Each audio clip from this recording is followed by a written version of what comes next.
Salut à tous, c'est Lunaris. Aujourd'hui, le test d'une toute petite lampe de chez Frunite, la Archer Pro.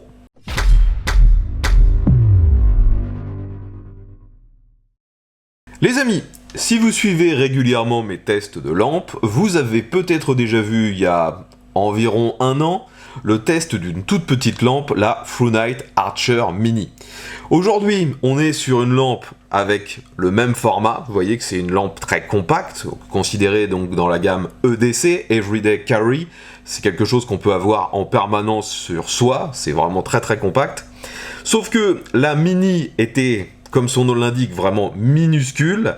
Là, on est sur le modèle un tout petit peu plus grand, qui donne bien sûr de meilleures performances, une meilleure autonomie, mais qui reste très très compact, vu qu'on est sur une lampe, vous voyez, qui tient dans la paume de ma main, et celle-ci ne pèse que 65 grammes. Donc comme d'habitude, je vais vous montrer bien sûr la puissance d'éclairage de cette lampe, aussi bien en intérieur qu'en extérieur, mais avant ça, petites informations quand même sur ce modèle, on retrouve déjà le même système de batterie que sur la Mini. C'est-à-dire qu'on a une batterie qui est captive, vous ne pouvez pas la retirer. Pour la recharger, on a le même système, donc ça se dévisse, vous voyez, et on a un port USB type C juste ici, et bien sûr le câble de recharge est fourni. Cette batterie permet une autonomie qui peut aller jusqu'à plusieurs jours si vous êtes vraiment sur le mode le plus faible, et en utilisation normale, comptez entre 2 et 3 heures d'autonomie. La particularité de ce modèle, c'est d'avoir une progressivité dans l'éclairage, c'est le mode infini, donc lorsque vous l'allumez et qu'ensuite vous restez appuyé sur le bouton, vous voyez que ça va graduellement soit vers de plus en plus fort, soit de moins en moins fort, en fonction d'où vous étiez sur, je dirais sur l'échelle. Là, j'éclaire de plus en plus fort, je rappuie et ça éclaire de moins en moins fort. Donc, ça donne une plage de réglage infinie, et ça, personnellement, j'adore. Donc, au minimum, lorsqu'on utilise ce mode infini, on a 15 lumens, si je me souviens bien, et ça monte jusqu'à environ 500. Maintenant, c'est parti, on teste ça dans mon grenier et ensuite dehors.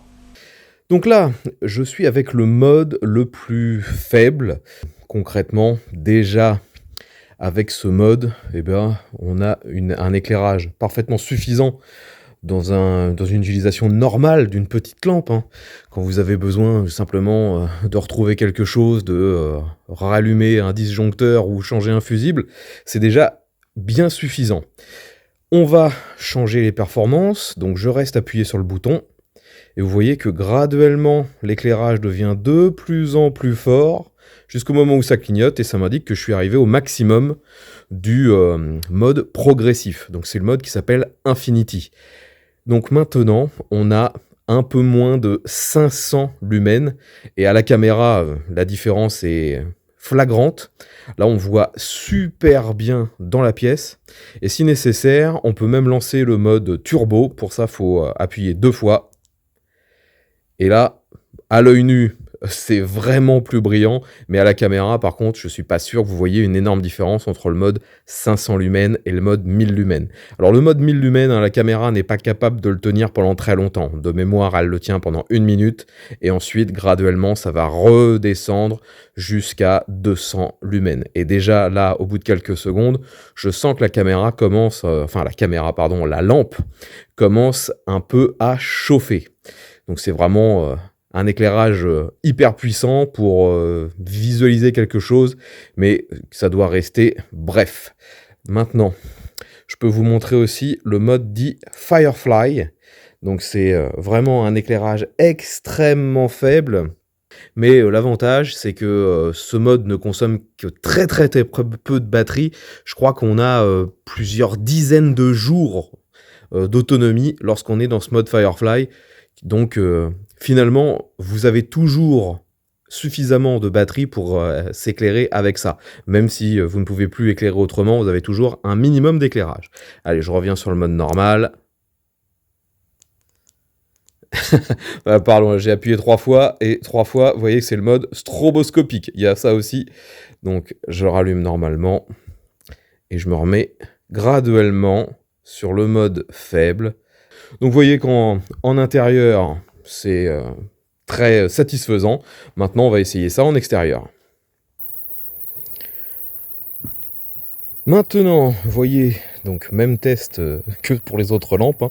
Je suis en extérieur, je suis de nouveau avec le mode progressif, mais là je suis au plus faible, et comme je vous le disais tout à l'heure, hein, dans une utilisation normale, c'est déjà tout à fait satisfaisant. J'arrive à voir sur une dizaine de mètres devant moi ce qui se passe sans aucun problème, et si nécessaire, je peux graduellement, vous voyez, augmenter l'éclairage, pour visualiser au mieux ce qui se passe.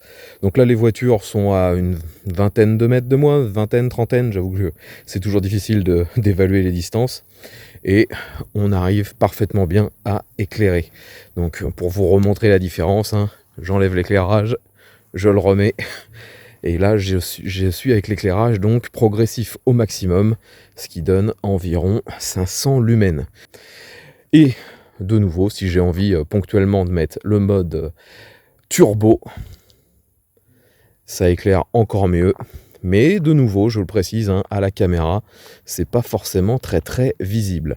Alors le mode turbo permet aussi d'éclairer quand même assez loin. Vous voyez que là j'éclaire assez large et loin. On a tout le bâtiment en face qui est éclairé. Si j'enlève l'éclairage, on voit quasiment plus rien. Donc sur une lampe aussi petite, c'est vraiment, vraiment balèze. C'est ça qui me fait toujours halluciner maintenant avec les lampes modernes. Les tailles sont extrêmement faibles et ça éclaire très, très fort. Donc là, je vais revenir en mode normal et rebaisser la puissance. Voilà, donc là, je suis au minimum. Alors, j'ai pas fait de test de distance. Si je monte progressivement à 500, déjà on voit beaucoup mieux. Là on voit jusqu'au mur qui est au fond de la cour. On voit même un petit peu l'arbre qui est derrière. Et si je me mets en mode turbo, là d'un seul coup, l'arbre, on le voit beaucoup mieux. Donc c'est vraiment génial en termes d'éclairage, parce que c'est large, ça éclaire quand même suffisamment loin. Franchement, moi c'est un dispositif que je ne peux que conseiller. Le seul petit problème pour moi, et ça on dira que je chipote, c'est la couleur de l'éclairage qui a un ton un peu verdâtre. C'est assez surprenant parce que là vous voyez que normalement ces panneaux hein, sont en tôle, c'est gris, et moi à l'œil nu je les vois refléter un peu jaune-vert. C'est peut-être vraiment le seul défaut. Et c'est plus visible à l'œil nu qu'avec la caméra. La caméra, j'ai l'impression qu'elle s'accommode assez bien de cette couleur. Là, c'est assez blanc pour vous. Moi, ça éclaire un peu vert, ce qui est surprenant. Actuellement, elle est en vente sur Amazon pour environ 45 €. D'ailleurs, entre le temps où j'ai reçu cette lampe et le moment où je fais ce test, je me suis aperçu qu'une deuxième version de cette lampe était sortie. Maintenant, il y a la Archer Pro V2. Globalement, les caractéristiques restent identiques, donc je ne pense pas que un nouveau test soit nécessaire pour voir vraiment la différence entre les deux. Ça reste très très similaire. Voilà les amis, tout ce que je pouvais vous dire sur cette petite lampe EDC, la Archer Pro. Si vous avez déjà testé cette lampe, n'hésitez pas à nous dire ce que vous en pensez. Je sais que c'est un modèle qui est en vente depuis assez longtemps maintenant, et qui, vous l'aurez compris, qui vient d'être remplacé par la V2. Si vous avez apprécié ce test, n'oubliez pas un petit pouce vers le haut. Je vous invite également à vous abonner. Comme ça, on se retrouvera très bientôt dès la publication du futur test. V à tous et à la prochaine!